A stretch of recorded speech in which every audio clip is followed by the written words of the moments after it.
Hi guys, welcome to lecture number 36 of microeconomics series. और आज के इस लेक्चर के अंदर हम इन्वेस्टमेंट डिसीजन के टॉपिक को कंटिन्यू करेंगे। जैसे कि पिछले लेक्चर के अंदर हमने नेट प्रेजेंट वैल्यू मेथड को देखा था और उसको देख के हमने ये पता किया था कि इन्वेस्टमेंट डिसीजंस इकोनॉमी के अंदर नेट प्रेजेंट वैल्यू मेथड को यूज करके कैसे किया जाता है। और आज के इस टॉपिक के अंदर हम एक नया मेथड पढ़ेंगे जिसका नाम है मार्जिनल एफिशिएंसी ऑफ कैपिटल। तो चलिए आज का वीडियो स्टार्ट करते हैं। मेरा नाम है सी अंकित कैंत और इस वीडियो सीरीज के अंदर हम माइक्रोइकोनॉमिक्स के सब्जेक्ट को डिस्कस करते हैं डिटेल के अंदर। तो सबसे पहले मार्जिनल एफिशिएंसी ऑफ कैपिटल को समझने के लिए let me give you a very simple example. मान लीजिए अगर आज आपके पास 100 रुपए हैं जो आपने इन्वेस्ट करने हैं। आपके पास एक पर्टिकुलर प्रोजेक्ट है जिसमें आपने 100 रुपए इन्वेस्ट करने हैं। आपको पता है कि आफ्टर 1 ईयर, दैट इज जब एक साल खत्म हो जाएगा, आपको इस पर्टिकुलर प्रोजेक्ट से 125 रुपए मिलेंगे। तो now you want to know कि इस पर्टिकुलर प्रोजेक्ट से आपको ये जो कैपिटल आप इन्वेस्ट करेंगे 100 रुपए की, आपको इस कैपिटल कितना रिटर्न मिलेगा। तो आप उसको कैसे निकालते हैं? आप कितना पैसा इन्वेस्ट कर रहे हैं? 125 रुपए। और आपने कितना पैसा लगाया है? 100 रुपए एंड -1। सो इस पर्टिकुलर मेथड को यूज करके आपने ये पता किया कि भाई आपको इस 100 रुपए की इन्वेस्टमेंट का जो रिटर्न है वो 25 रुपए का रिटर्न है। नाउ अगर आपने इस पर्टिकुलर इन्वेस्टमेंट के लिए डिसीजन लेना है कि आप ये डिसीजन इन्वेस्टमेंट करें या ना करें, तो आप क्या करेंगे? आप मार्केट में जाएंगे। आप मार्केट में जाके ये पता करेंगे कि क्या कोई ऐसा इंस्ट्रूमेंट है जो आपको 25% से ज्यादा का रिटर्न दे रहा है। मान लीजिए अगर आपने एफडी का रेट पता किया तो एफडी का रेट आपको पता लगा खाली 10% है। आपने स्टॉक मार्केट का रेट पता किया तो आपको पता लगा खाली 12.5% है। आपने सेविंग्स अकाउंट का रेट पता किया तो वो खाली 4% है। दैट इज आपने एक मार्केट का रेट पता किया कि आपको मार्केट से कितना रिटर्न मिल रहा है। कोई ऐसा इंस्ट्रूमेंट है जो आपको 25% से ज्यादा का रिटर्न देने को तैयार है? अगर ऐसा नहीं होता तो आप क्या बोलेंगे कि हाँ, तब ये इन्वेस्टमेंट डिसीजन आपको ले लेना चाहिए। ये जो पूरा कॉन्सेप्ट है, ये कॉन्सेप्ट है मार्जिनल एफिशिएंसी ऑफ कैपिटल का। इसको देने वाले किनीज थे। किनीजियन की थ्योरी से ही ये मार्जिनल एफिशिएंसी ऑफ कैपिटल का जो मेथड है निकल कर आता है। तो एक बार ये देखते हैं कि किनीजियन ने इस पर्टिकुलर मेथड को कैसे डिस्क्राइब किया था। तो marginal efficiency of capital according to Keynes is a rate of discount. एक वो रेट ऑफ डिस्काउंट है जो कि हमारे सिनेरियो में कितना है? 25%, which makes the present value of series of annuities. इसका मतलब जो भी आपने कैपिटल एसेट के ऊपर पैसा लगाया है, उस कैपिटल एसेट से जो भी आपको एन्युटीज मिलेंगी, जो भी आपको रिटर्न मिलेगा, उस रिटर्न की प्रेजेंट वैल्यू हमने क्या किया? हमने 125 रुपए की प्रेजेंट वैल्यू निकाली। वो प्रेजेंट वैल्यू मेरे कॉस्ट जो कि सप्लाई प्राइस है, जिस रेट ऑफ डिस्काउंट पे वो प्रेजेंट वैल्यू मेरे कॉस्ट के इक्वल हो जाएगी, वो रेट ऑफ डिस्काउंट क्या बोला जाएगा? Marginal efficiency of capital. कि इस पर्टिकुलर रेट पे मेरी जो कैपिटल है वो एफिशिएंटली ऑपरेट कर रही है क्योंकि मेरी कॉस्ट रिकवर हो रही है। अब ऑब्वियसली बात है, जैसे ही ये जो मेरा रेट ऑफ डिस्काउंट है ये मार्केट रेट से ऊपर जाएगा तो मुझे क्या देखने को मिल जाएगा कि भाई अब मुझे सिर्फ कॉस्ट रिकवर नहीं हो रही, मुझे कॉस्ट से ज्यादा बेनिफिट हो रहा है। और अगर यही रेट ऑफ डिस्काउंट, ये जो रेट ऑफ डिस्काउंट है, यही एमईसी के नाम से जाना जाएगा और इसको हम स्मॉल आर से रिप्रेजेंट करते हैं। और अगर ये rate of discount market rate से कम हो जाता है तो इसका मतलब मार्केट में और भी ऐसे इंस्ट्रूमेंट्स हैं जो कि मुझे इस एसेट से ज्यादा रिटर्न देने को तैयार है। तो अकॉर्डिंगली मैं अपना डिसीजन मेकिंग करूंगा। तो डिसीजन मेकिंग को हम एक बार लास्ट में फिर से रिविजिट करेंगे। एक बार हम इस टॉपिक को फाइनलाइज करते हैं। तो किनीजियन की जो थ्योरी थी, किनीजियन का जो मार्जिनल एफिशिएंसी ऑफ कैपिटल था, वो ये बताता था कि एमईसी एक वो रेट ऑफ डिस्काउंट है जहां से मेरी एन्युटीज की, जो एन्युटीज मेरे कैपिटल एसेट के ऊपर से बनेंगी, उन एन्युटीज की प्रेजेंट वैल्यू इक्वल हो जाएगी मेरे सप्लाई प्राइस के। नाउ तो how do you find out the MEC?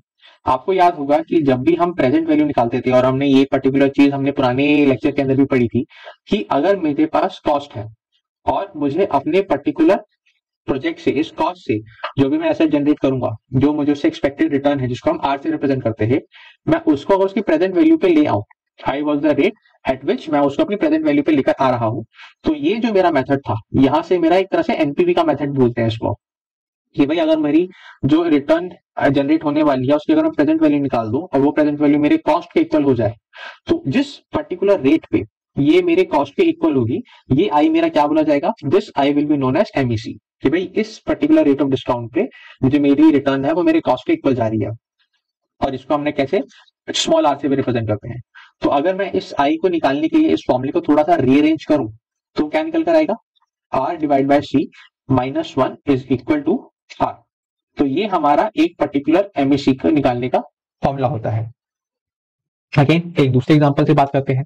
मान लीजिए आपने एक प्रोजेक्ट के ऊपर 100 रुपए लगाने हैं।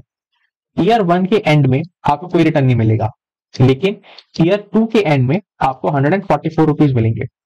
अब आप इस प्रोजेक्ट की मार्जिनल एफिशिएंसी ऑफ कैपिटल निकालना चाहते हैं तो आप कैसे निकालेंगे, एक बार फिर से देखते हैं। कॉस्ट इज इक्वल टू, अगर मुझे एमईसी निकालनी है तो एमईसी की कंडीशन क्या है कि इस पर्टिकुलर प्रोजेक्ट से जो मुझे रिटर्न जनरेट हो रही है वो रिटर्न जिस रेट ऑफ डिस्काउंट पे डिस्काउंट करके मेरी कॉस्ट इक्वल हो जाए वो रेट मेरा क्या बन जाता है, एमईसी बन जाता है। इसका मतलब पहले साल की मेरी रिटर्न कितनी है, 0, तो इसको तो मैं प्रेजेंट वैल्यू पे लेकर आऊंगा तो अभी 0 रहेगी। प्लस ईयर 2 की रिटर्न कितनी है, 144 rupees divided by 1 plus R raise to the power 2। यहां तक मैंने कुछ डिफरेंट नहीं किया, वही किया है जो हमने अपने नेट प्रेजेंट वैल्यू मेथड के अंदर भी किया था कि मैं अपने प्रोजेक्ट से आने वाले एक्सपेक्टेड रिटर्न की प्रेजेंट वैल्यू निकाल रहा हूं। फर्क बस इतना है, यहाँ पे मुझे आर की वैल्यू कैलकुलेट करनी है। तो इस मेथड को यूज करके अगर मैं अपने आर की वैल्यू निकालूं तो आर की वैल्यू निकल कर आती है 20%। एक बार मैं आपके लिए सॉल्व कर देता हूं इसको। तो सी मुझे कॉस्ट पता है कितनी है, 100 rupees. 100 rupees should be equal to 0 को मैं स्किप कर रहा हूं, 144 डिवाइडेड बाय 1 प्लस आर का square. So 1 plus R square equal to किस साइड चला जाएगा, सो 1 प्लस आर का होल स्क्वायर इज 1.44 और 1.44 का जो स्क्वायर रूट है 1.44 का स्क्वायर रूट है वो क्या निकल कर आता है, it comes out to be 1.2 and finally ये आर यहाँ पे जाके क्या आ जाएगा माइनस में, तो 1.2 minus 1 which comes out to be 0.2 which is equal to 20%। The idea is कि इस पर्टिकुलर प्रोजेक्ट से मुझे कितनी रिटर्न मिल रही है, 20% रिटर्न मिल रही है। तो अगर मेरे पास मल्टीपल रिटर्न है, एक प्रोजेक्ट से मुझे मल्टीपल रिटर्न जनरेट हो रही है, तो उस केस में मैं एमईसी कैसे कैलकुलेट करता हूं, R1 plus 1 upon r plus R2 divided by 1 plus are का square plus R3 divided by 1 plus are का cube and so on, r n raise to the power 1 plus r n. यहाँ पे R1, R2, R3 and Rn क्या represent करता है, मुझे इस particular asset से कितना रिटर्न जनरेट होगा, and 1 plus R 1 plus R 1 plus R क्या रिप्रेजेंट करता है, वो मेरा एक्सपेक्टेड रेट ऑफ रिटर्न, कि जिससे अगर मैं इस अपनी रिटर्न को डिस्काउंट करूं, एन्युटीज को डिस्काउंट करूं तो मेरे कॉस्ट पे इक्वल हो जाए।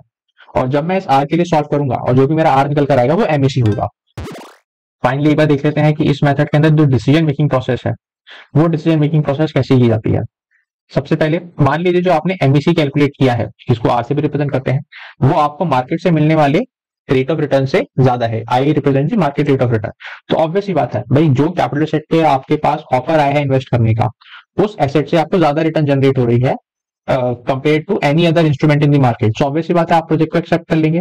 Project is to be accepted कि भाई ऑब्वियस ही बात है ज्यादा रेट ऑफ रिटर्न मिल रहा है इस प्रोजेक्ट से। दूसरा क्या है, क्या हो सकता है कि सर ये एमईसी है वो आपके मार्केट रेट ऑफ रिटर्न से कम है, तो ऑब्वियस ही बात है प्रोजेक्ट को आप रिजेक्ट कर दीजिए। Project is to be rejected क्योंकि भाई मार्केट में ऑलरेडी ऐसे इंस्ट्रूमेंट्स अवेलेबल हैं जिसको आप यूज करके ज्यादा रिटर्न जनरेट कर सकते हैं। And finally where my MEC और r is equal to i, that is कि मार्केट में भी जो रेट ऑफ रिटर्न अवेलेबल है और इस प्रोजेक्ट से भी जो रेट ऑफ रिटर्न अवेलेबल है वो दोनों इक्वल है। तो इस केस में प्रोजेक्ट से तो आपको कोई एक्स्ट्रा बेनिफिट नहीं हो रहा, तो फिर यहाँ पे आप ये बोलेंगे कि भाई अगर कोई नॉन प्रॉफिट कंसिडरेशन है, प्रॉफिट के अलावा अगर कोई कंसिडरेशन आपने लेनी है तो आप उसके बेसिस पे डिसीजन मेकिंग कर सकते हो। जैसे कि हमने एनपीवी वाले मेथड में भी डिस्कस किया था कि कभी कभी क्या होता है कि एनपीवी मेरी कॉस्ट से ज्यादा नहीं होती लेकिन पॉजिटिव रहती है, तो फिर मैं नॉन प्रॉफिट कंसिडरेशन की तरफ जाता हूँ। हो सकता है कि मुझे उस पर्टिकुलर सेक्टर में प्रोजेक्ट करना हो क्योंकि मैं उस प्रोजेक्ट में अपनी प्रेजेंस बनाना चाहता हूँ, या वो प्रोजेक्ट मेरे लिए और प्रोजेक्ट के लिए गेट खोल देगा, तो वो नॉन प्रॉफिट कंसिडरेशन होते हैं जो कि लिए जाते हैं। एंड फाइनली ये जो एमईसी है, मार्जिनल एफिशिएंसी ऑफ कैपिटल है, इसको इंटरनल रेट ऑफ रिटर्न भी कहा जाता है। क्यों? क्योंकि आप बेसिकली ये निकाल रहे हैं कि आपकी जो कैपिटल है उससे आपको कितना रिटर्न एक्सपेक्ट करना चाहिए। Therefore it is also known as internal rate of return या आईआरआर। आई एम श्योर आपने आईआरआर सुना होगा, अगर नहीं सुना तो वो सेम है आपकी मार्जिनल एफिशिएंसी ऑफ कैपिटल जैसा। आज की वीडियो को हम यहीं पे खत्म करते हैं। I hope you like it. If you did please like share and subscribe to my channel. और अगर आप मार्केटिंग से रिलेटेड वीडियो देखना चाहते हैं तो मेरे उसकी एक सेपरेट प्लेलिस्ट बना रखी है, you can check it out. Thank you so much for watching.